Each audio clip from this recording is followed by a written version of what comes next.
Now I have some people missing, so I'm just going to start because I want to put in as much as I can during this hour. And what I'm going to be doing is speaking and then giving an opportunity for discussion and questions. So I'm just going to move straight into lecture, if that's okay. It's lovely to see you all.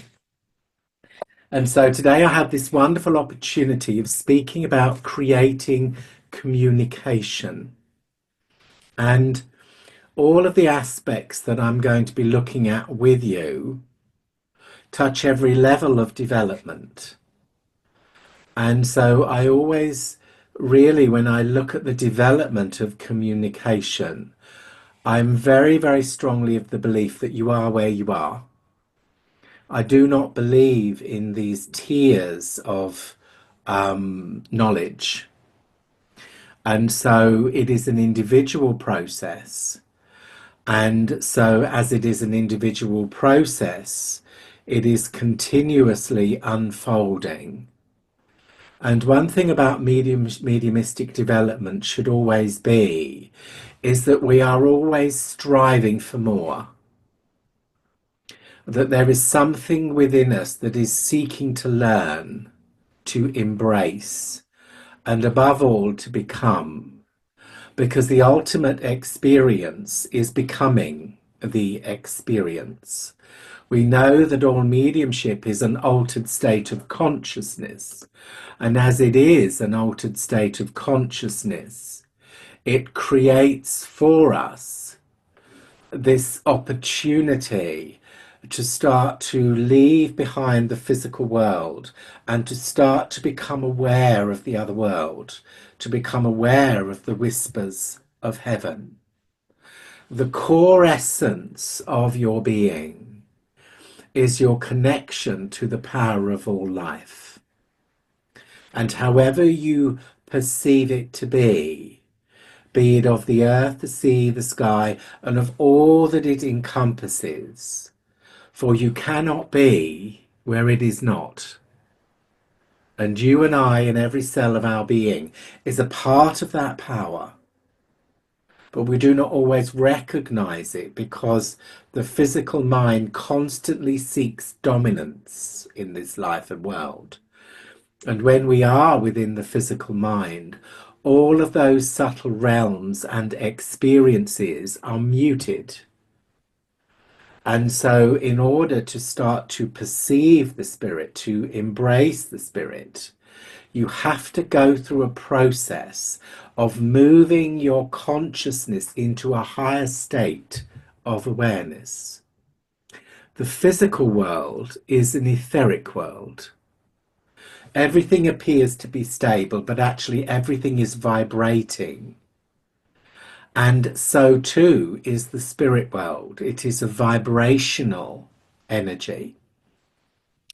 So at the moment that we call death, it is a change of vibration, for I am I and you are you.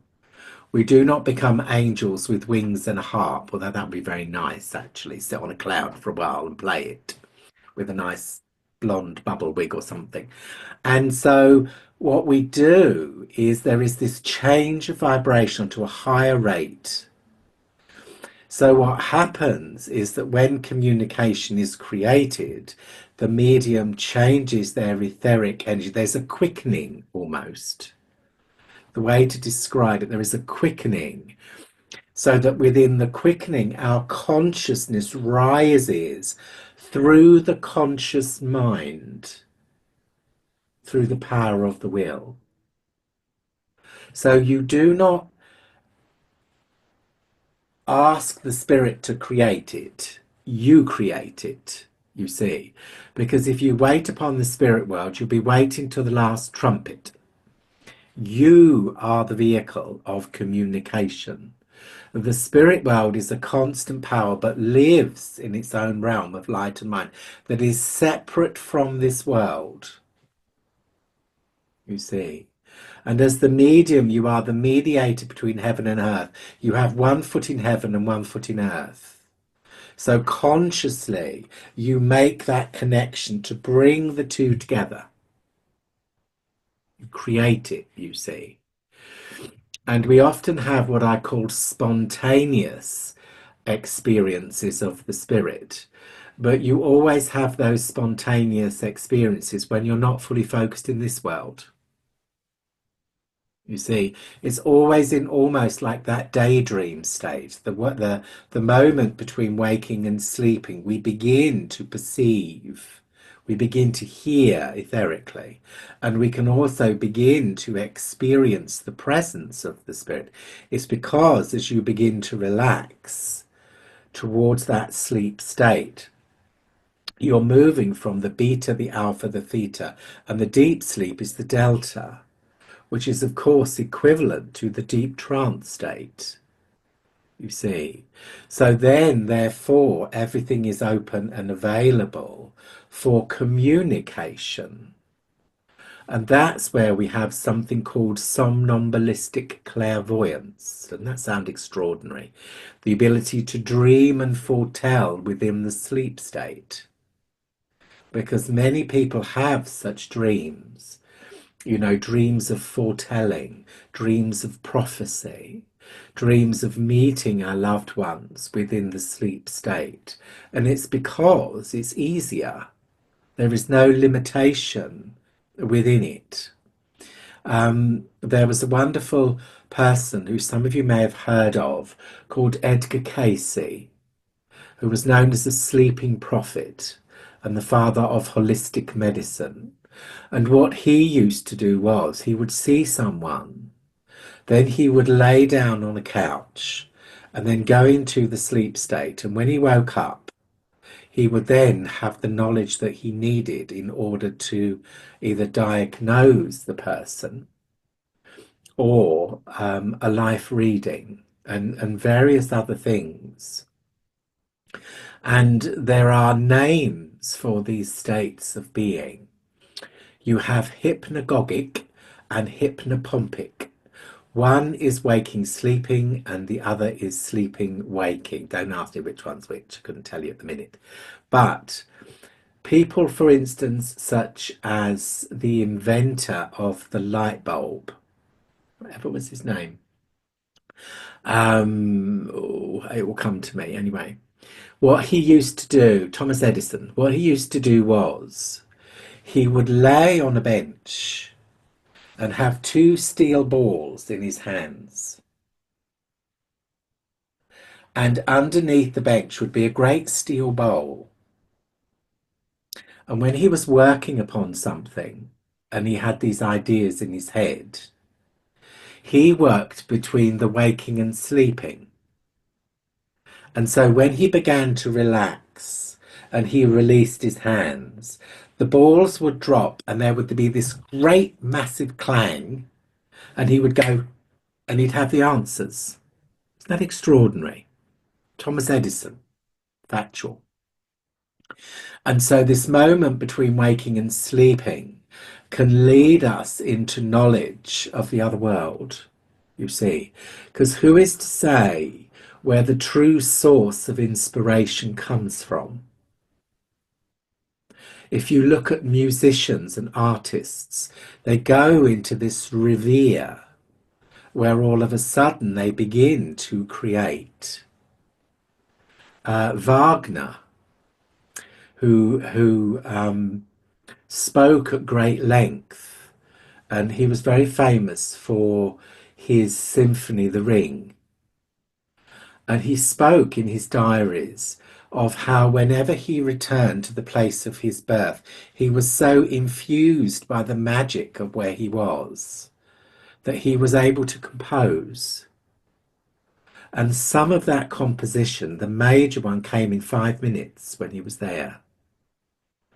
So it's very much about moving into that state of consciousness where it's then possible to experience on another level. And so when we look at communication, we can also look at exercises that we can do physically that can then help us to perceive and become more aware of the spirit, to encourage it, you see.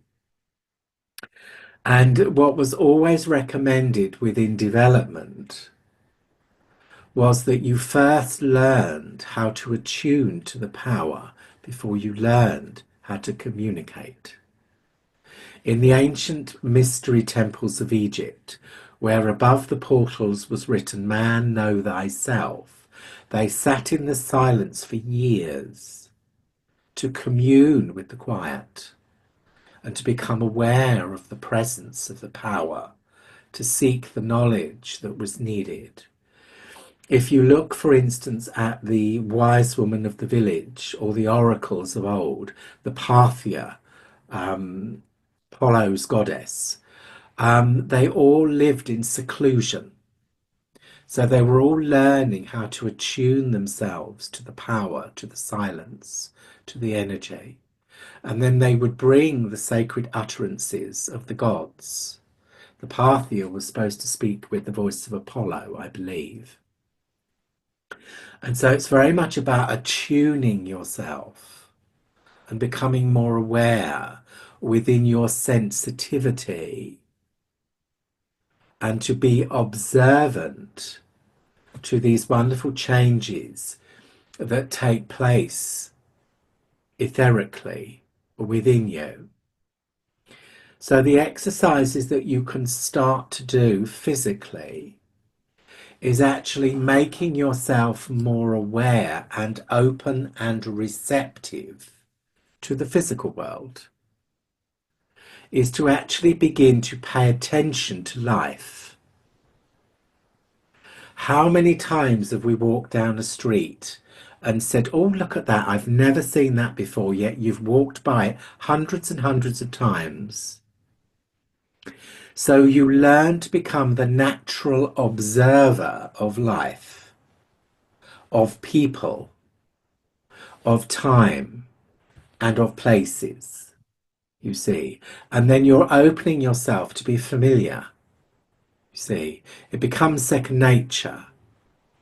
And so when you're walking down a street, look at the street, look at the houses, look at how the houses are built. If a lorry goes by, what's written on the lorry? If a van goes by, observe what's there. If you walk past a signpost, look at the signposts, look at the names, and just be familiar with doing it. And then, of course, when you're beginning to work with the spirit world, you'll do the same thing. You'll look. Because it is an absolute fact that we miss, on average, 45% of all information simply because we're not aware enough to perceive it. And so awareness and perception is also going to be unique to the person that experiences it. You can have two people observing the same accident, making the same report, and they're both different. Because what one sees, the other one does not necessarily perceive in the same way. So mediumship itself is created through our etheric senses, which are not the physical senses. When we look at the energy of the auric field, we have the subtle bodies of the auric field, physical, mental, emotional, spiritual. But in those subtle fields, there is what we call the etheric double. And it is through there that everything is connected and creates. And it is through the etheric double that the spirit world communicates. The spirit world cannot physically enter the body of the medium. It is not possible. When you have people that have all these concerns about attachments and everything, it is actually obsession, not possession. Because if we hold and fix and focus upon something to such a degree within the mind, you create it energetically. you see. And that's fear, for instance. That's what voodoo is. It's the ruling by fear. If you tell someone they're going to die, they will die much quicker, you see, because they'll believe it. So that which we create with the mind has also an effect upon our own senses. This we know. Energy follows thought. Therefore, we begin to create. So what we're starting to do is to start to make ourselves more sensitive, more aware of the presence of the power of itself. And it's here that we speak of the natural ability of life, intuition, 24/7, instinct, gut instinct, knowing, all part of the power, you see. And the knowing is one of the strongest elements of mediumship in this age. And you have to pay attention, you see, because what we do is we dismiss, and when we dismiss, we lose. So it's really learning to be more observant. And this is where meditation really teaches us to be observant. Meditation is a non-active mental state of being. Contemplation is an active state of being. Because in contemplation, there is a psychic element of mind that is seeking to understand and find meaning within an abstract, an object, or a focus. Whereas in meditation, we are the observer, we are the watcher, you see. And what happens within meditation is that there is an increase within our sensitivity, and our spirit senses come online. There is a heightened state of consciousness, you see. So the best meditation you could ever do is one which touches all of your senses. And that would be a walk in a country garden. Something like that, where you've got all the different sounds, you see. And then you've got the experience of the colours, and you've got the objects, and you've got the nature, you see. So when you go outside and you're walking or you're in nature, you will always naturally breathe more deeply because you're aware that there is a power there, you see. And when you do that, you can actually connect to the living essence of all life because it is nature. It is life. It is everything, you see. And you can commune with the power. You can become one with the power. When I'm working in Sweden, I'm always there because you're never far from trees or water in Sweden. And it is the natural majesty of everything, you see. And then you look at the trees and you begin to feel and sense the trees. And you begin to realize that there's 100 colors there, not one.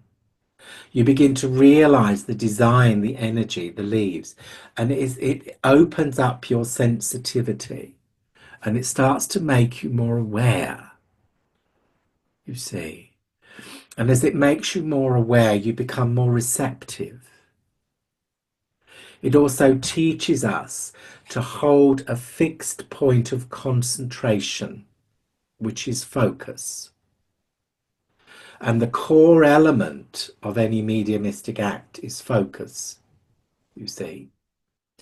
And everything starts with an intention. This is what I'm going to do. Energy follows thought, you see. So it begins to create. My intention leads to creating an energy. That energy then begins to create a concentration. The concentration then creates a power, and the power creates an experience. So you see, there is a process involved in everything that we create.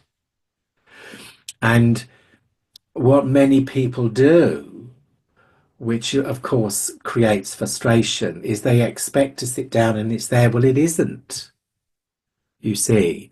And it isn't because you're not there. Do you see where that takes us? Because the physical mind is still trying to get dominance. So you have to, in some way, find a way that takes you beyond yourself, beyond mind, beyond self, to the freedom of your power. And, remember that you are also an etheric being. You are a living light of energy. And as such, subject to everything that is within the world. So remember the importance of creating that love within yourself. It's very fine being of service to mankind, because that's what we do. But remember, you should also be of service to yourself, to your spirit, to your soul. And the spirit is the house of the soul. And that there's times when you need to nurture yourself, to heal yourself, to love. Oh, that's a big one. To love yourself. And sometimes part of this journey is also learning how to love, to forgive, to accept ourselves as we are, because it brings us into more of a harmony and a balance of mind, body, and spirit. So meditation will take us into finding that area of concentration, you see, because you need to be able to hold a fixed point of concentration. If you're doing a reading, half an hour, a demonstration, an hour and a half, 2 hours, that is not a natural product of life.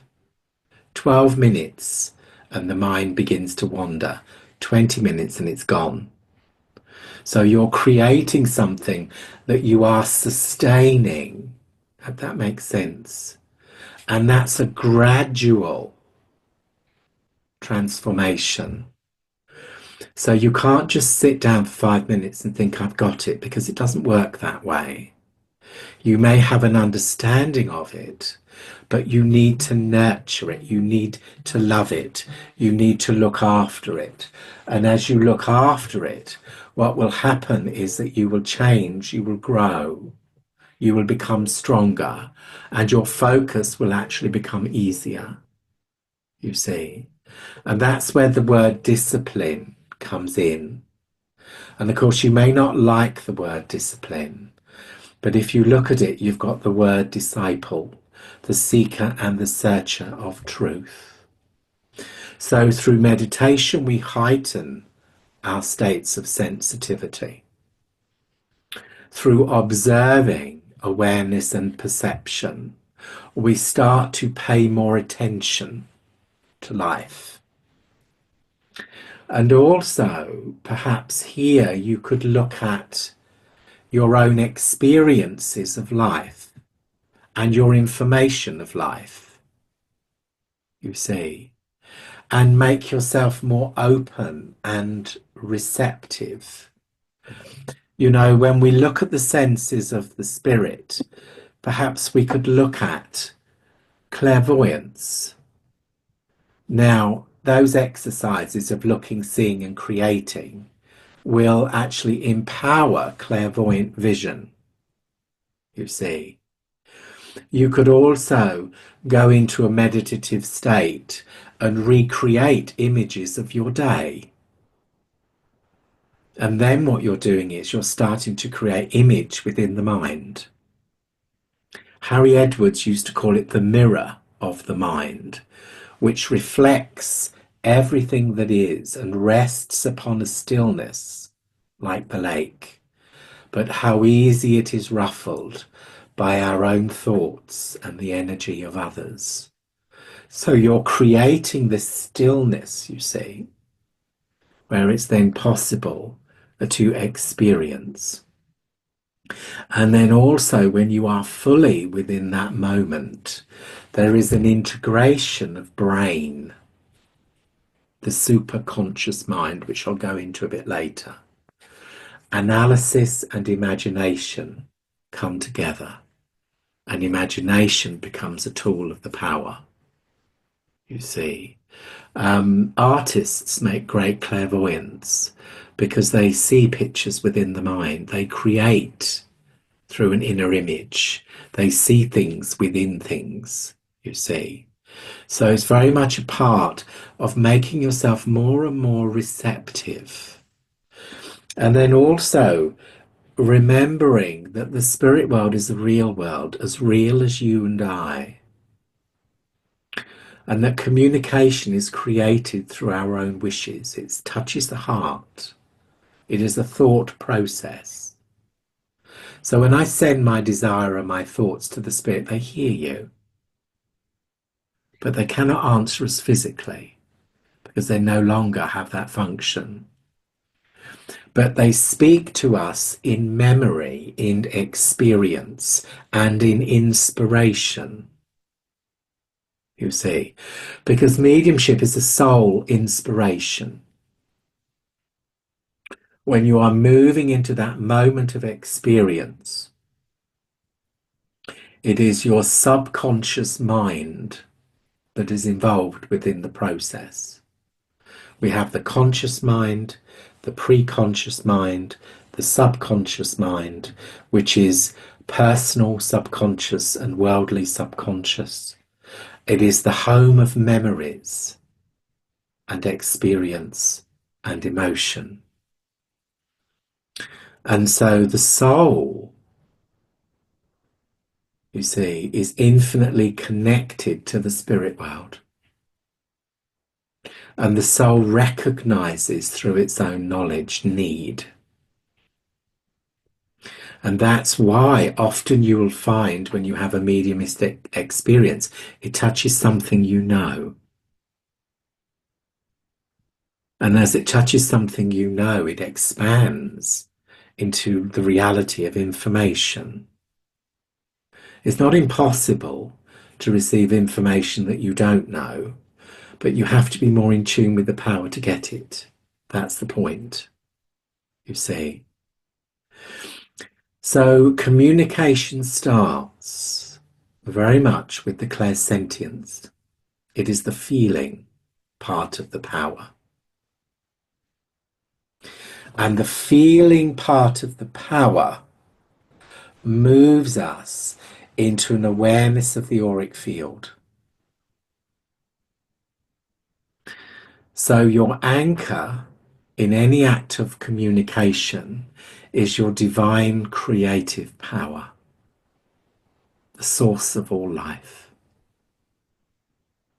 be it of the earth, the sea, the sky, and all that you hold dear, the power of love, love that is never ending, compassion, which really takes us beyond our own insecurities. You see how that works? When I come into the fullness of that moment, your need is all that exists. Compassion. Therefore, your moments of insecurity are there, but you've gone beyond them. You've gone into that moment where it is your need that becomes my experience, you see. So always try and be connected to your clairsentience, because that's what people forget. You see, if somebody is clairvoyant and it keeps seeing, you forget to feel it. If you're very feely, you forget to look. If you're very feeling and seeing, you never listen. So it's about recognizing that you have such an extraordinary ability that touches every single one of your senses. Every single one. But depending upon the energy, you will use some or all of them at once. If you're not fully in tune or empowered, you won't use all of them because you've not got the energy to do it. So that's why you should always spend time before you start to work to empower, to create, to become, you see. And always to be positive, to be uplifted, to be joyful, you see, because each one takes you higher. you see.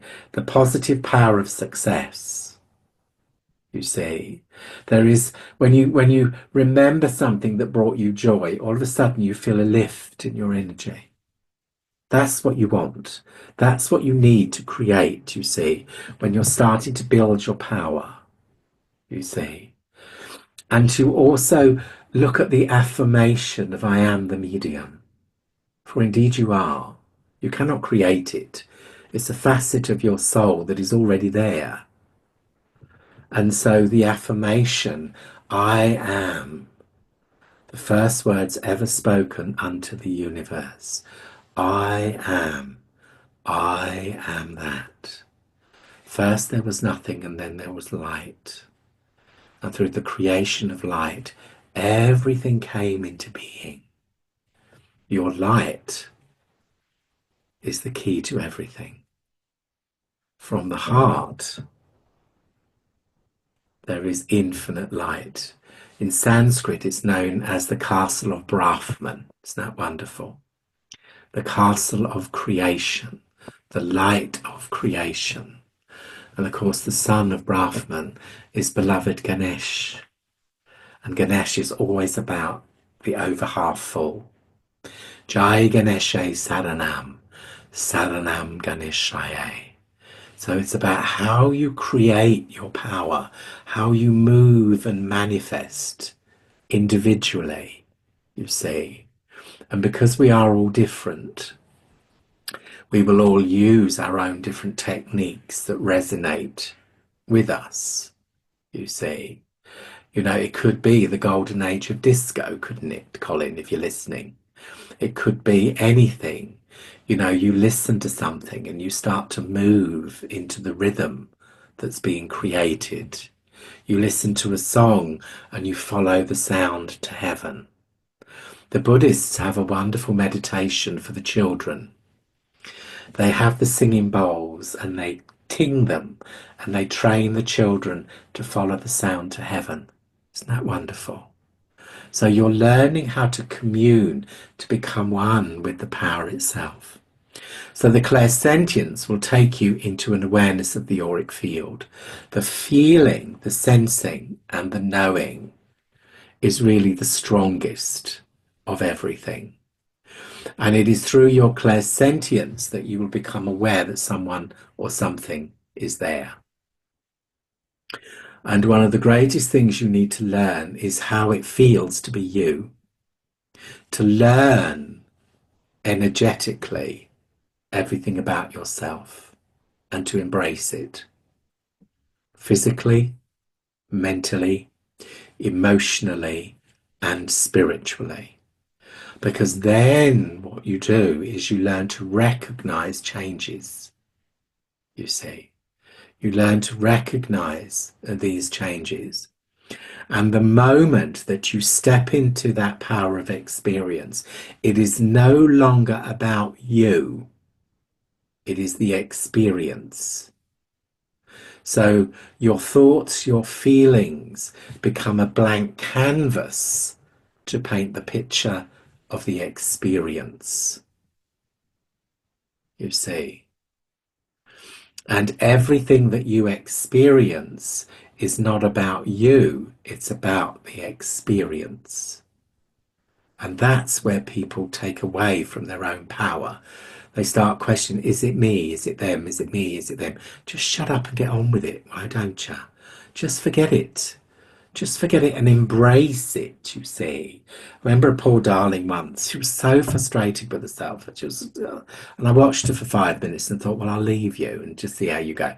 And in the end, I had to step in and say, whatever's the matter with you, dear one? She said, I can't do this. I'm so frustrated. And I looked at the person she was talking to. I know it was evil, but there we are. And I said, your father's in the spirit world. She's got your father. And he was very frustrated because he couldn't speak before he passed. Is that right? Yes, she said. And my poor little girl was in a heap. It's not about you. It's about the experience. Use the experience as a way of guiding yourself into explanation and information. Okay? So, The clairsentience and the radiating of love. Shall we go there? Greatest power of the universe, for it is the guiding force of you and I and of heaven itself. When you radiate love, you build and open your arms to compassion, you see. And that love is saying, I wish you well. How may I be of service? How may I help you? And so it takes us into that realm of experience, you see. And so from the clairsentience, which is the feeling, the knowing, then move into the energy of the auric field. And really, when we move into that experience, imagine you're the fish swimming in the sea. When you move into that experience, you become the sea. You are no longer the fish. You're beginning to experience energetically everything that is of the power. Psychic intuition and knowing is instantaneous. And so there is not a great process with that one, but it is one of the major gifts, and it is a gift. Somebody who is a very good psychic are worth their weight in gold, you see, because the need of mediumship is not just about the spirit anymore. We've become the oracle. And that is, we're open, receptive to everything, because the needs of everyone is changed in this world. It's not just about, is my mother still with me? No, no way. Partly, but not at all. So the psychic and the intuitive will take you into the energy of life, the energy of here and now. The energy of the psyche will not tell you how to live your life. It will only confirm what is happening to you. Whereas the spirit world, which is three-dimensional, can not only support your life, but can bring information to help it move forward. When you're working psychically, you very rarely tell someone they don't already know. You're touching upon something that they're conscious of, you see. And you could say seership within psychism, which is thoughts and feelings as to outcome. Yeah, that is very much part of that. But it will not give you the living essence and presence that is of the spirit. Now here, I just want to say to you that the spirit world, if you're doing a reading, is connected to your sitter. So you're reading the spirit through the sitter, really. So you need to be able to blend and become one with your sitter. This is where the power of the voice is wonderful. Because often when somebody may come for a reading, they may be very, very nervous. And that nervousness or grief may actually stop the communication taking place. So you need to be able to bring someone into your power, into your quietness, into your healing, because all acts of mediumship are a healing force, you see. And sometimes people come for a reading and they don't even know why they're there. They just know they need to see someone. So being open and being receptive is so important to that process. So moving from the clairsentience to the auric field, the feeling, the sensing, the knowing, the hearing, the becoming. I do it very, very simply. I take a deep breath. I pull upon the energy of the earth, the red, our place of belonging, the heart, open the heart, and I visualize almost like pathways of light to every sense coming alive. So that everything is becoming open, everything is becoming receptive, and I'm moving into that moment of being. Over a period of time, your process will become automatic. So you no longer think about your process, you just do it, the same as mediumship. And what is happening as you are learning is you are programming your superconscious power in the ways of communication, and you are creating your encyclopedia of mediumistic knowledge. That may be your signs, your symbols, your archetypes, the way you receive information, and the way you understand information. That's the learning process, you see. And this is where we look at mediumship of the mind and mediumship of the power. And it depends how you're taught, really.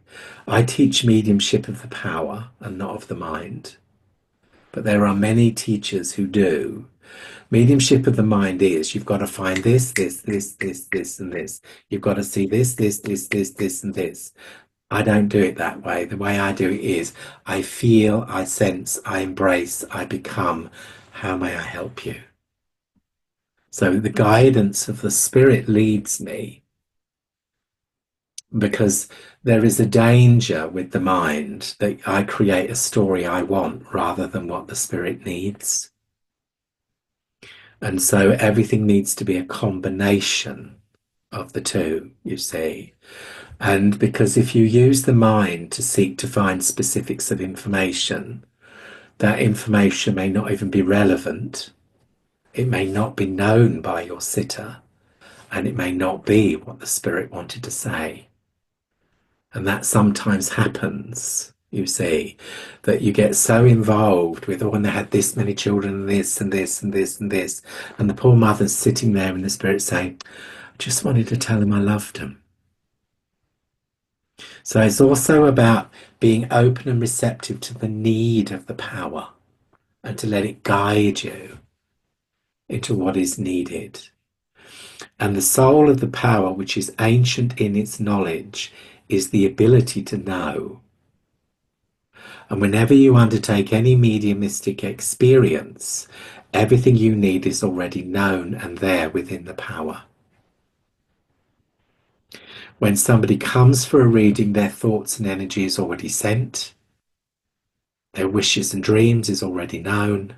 And therefore, especially in a demonstration, every single contact is already made. Years ago, we did experiments at the college, and we demonstrated to an empty sanctuary to chairs.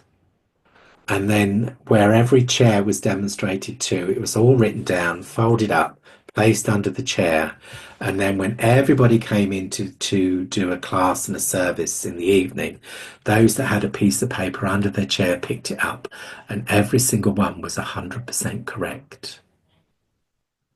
So there is this knowledge of who is there, this knowledge also of what is needed, you see. So it becomes thy will, not my will. So as I move into the awareness of the auric field, I've touched upon the psyche, which would speak to you about your life, your energy. And one thing I would say about that is your focus needs to be on the now. I've never understood when people start with people's childhood. Now, what's happening now? Because we know we can focus our mind onto different points of time. So I feel and sense, what do I feel about you? What do I feel about your life? So I'm opening my sensitivity to become aware of you, but I'm not guiding it into specific avenues. So whatever is needed, whatever is uppermost within need should come first. Can you see that? And then, of course, you've got the flow, because the flow is the energy, is the information. And you need to keep talking, not thinking. Because once you start analyzing, your energy drops, and then you're no longer in the flow of the power. You've lost your point of contact. But in everything, there is always an anchor, and that is your starting point. Take yourself back and move back into the power. This is also where I would use colours, the colours of life and the energy of life, as a way of helping me to understand your journey and what is happening there to you. Now, there's a duality here. because I'm creating communication, but it's physical communication on a physical level. But I'm also building a power with you. And it is very, very easy to do more than one thing at once. So as I'm connecting to you energetically, and I'm talking about you, your life, your light, your journey, I'm also listening to the whispers of heaven. So I'm open and receptive to the spirit world. If I was doing a demonstration, then that would be my first port of call, the spirit. I would be projecting and radiating that love to the spirit world. This is what I'm going to do. Be with me. Can you see that? Because you don't have the person with you when you're demonstrating. You demonstrate to an audience, as it were. So you're connecting in the same way, but it's different. And what I want really to just try and bring to your thoughts today is that everything is interconnected to everything. There is no separation between the psychic, the spirit, and everything else. It is just a facet, you see. And the power is the ability to know and understand the need of another. So whatever comes is about the need. So allow the need to unfold, and it proves itself time and time again. If you're starting and you're aware, but it's to do with the physical life, then that's where the need is at the moment. And then maybe later on, you become aware of the spirit. It may be, you see, that you see someone and the mother's walking in with them. It's telling you the need is with the spirit. So you follow the need and you immediately become a part of the spirit. So the physical life and the dimension of the physical world really is almost instantaneous once you've started to step into the power. But then there is also this seeking, searching, and becoming aware of the spirit. You see, and again, the clairsentience, because the clairsentience within the auric field tells us someone is there. And that telling of someone is there is going to be different for each person. Someone may see someone, somebody may feel someone, somebody may just know someone's there, or somebody may hear, I'm the father, I want to speak to my daughter. You see? So it's the clairsentience that tells us that someone is there. You see? And then it's the clairsentience and the feeling that you focus and become. The heart, the welcome. How are you? How may I help you? You see? And so this sense of becoming will take you into the presence. And that is that someone is there. That presence will take you then into the core essence. The core essence can be joy, anger, sadness, resentment, the emotions of life that create communication. I'm sorry. I love you. I was angry. I never said goodbye. In the essence, it comes, you see. When you meet somebody and you haven't seen them for a long time, the first thing that comes is what is uppermost within the thoughts. It is that core essence that takes you into understanding. So try not to run before you've embraced, because that's what people do. And then all of a sudden they stop because where do I go to now? And the answer is you haven't embraced what is there. Very, very, very, very much a great lesson to learn. Because from that core presence, everything flows. And you should not have to seek, search, create. All you need is to embrace. You see, because as you embrace, it will touch upon that which is needed, not that which you think it should be. you see, because there is, sometimes I could be talking to somebody in the spirit world and talking to my sitter or my recipient,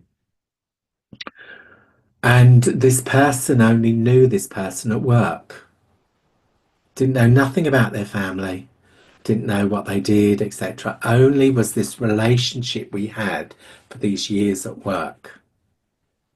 So therefore, the need and everything and the evidence is all going to be about the work. Anything else, I don't know that, I don't know that, I don't know that. So when you embrace the essence and the presence, you see, the presence takes you to the essence. That is the core emotion. The core emotion then brings you into life. Life will bring you into personality. Personality will lead you to mind, and mind will talk to you. There you go. So you don't want to be too descriptive to begin with, because it takes you away from the mind. You see, you need to create that intimate connection of communion and inspiration between you and the spirit. You see. And if you do it in that way, you no longer have to struggle, because there will not be that pressure upon the mind. And what stops the flow, you see, is the physical mind, stress, pressure, and focus. So if you're focusing totally upon that experience, then there will not be that aspect in your mind.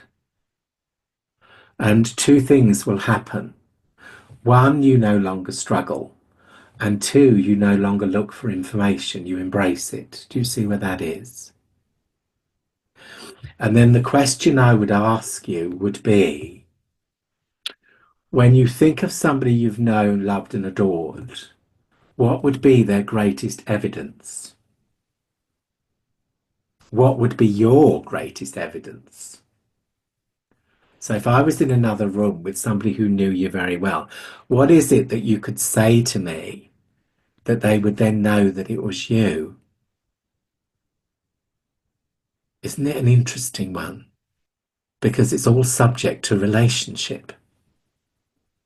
You can have one father, two daughters, and you speak to each daughter separately, and it's a different man. So what is it that we remember, you see? So from that core essence and presence, it takes you into personality. I remember when. I remember when will take you into memories, emotion, and understanding. You see? Then if you look at that, and then look at the first exercises I spoke to you about looking, about exploring, about experiencing, then all of a sudden everything becomes three-dimensional, it becomes life, you see. And when you experience something, you experience it because there's a reason, not just because, they're showing me a house. Well, what is it about the house?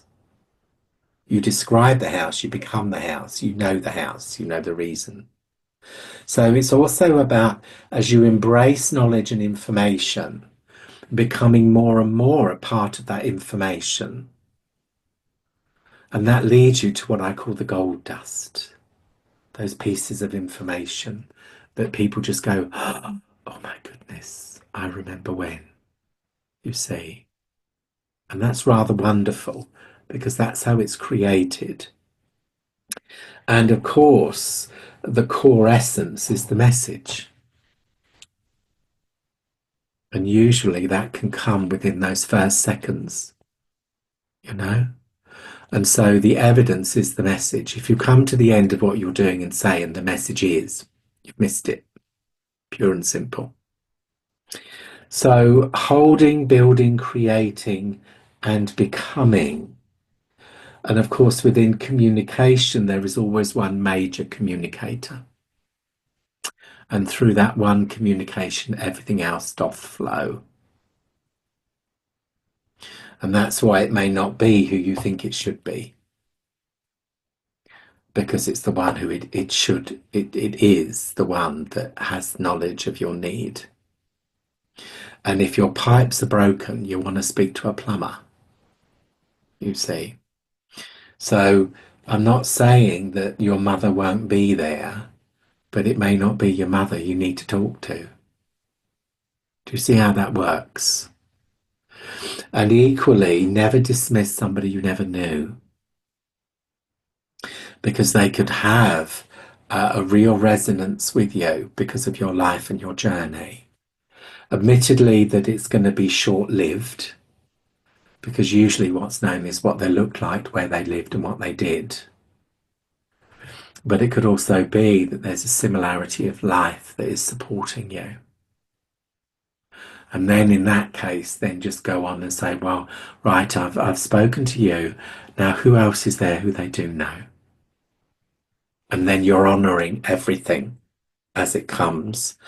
And then the last thing to say, because I know we're running out of time, is to say it's our role and pleasure as the medium to present it. It's not my role for you to accept it. Because sometimes in mediumship, we deal with situations that are not good, that are not easy, that are to do with forgiveness and healing. And the spirit may be ready to start that healing process, but the physical world may not. And if someone says to you, no, I do not wish to hear from this person, you bless them and you honour it. It is not our role to force someone into acceptance. Okay, now that's really condensed like a 4-hour class into like an hour. So, do you have any questions in relation to anything that I've said or to your own understanding? You see, and I think perhaps what I should also say to you is mediumship itself is the most extraordinary miracle, because it is when you look at it.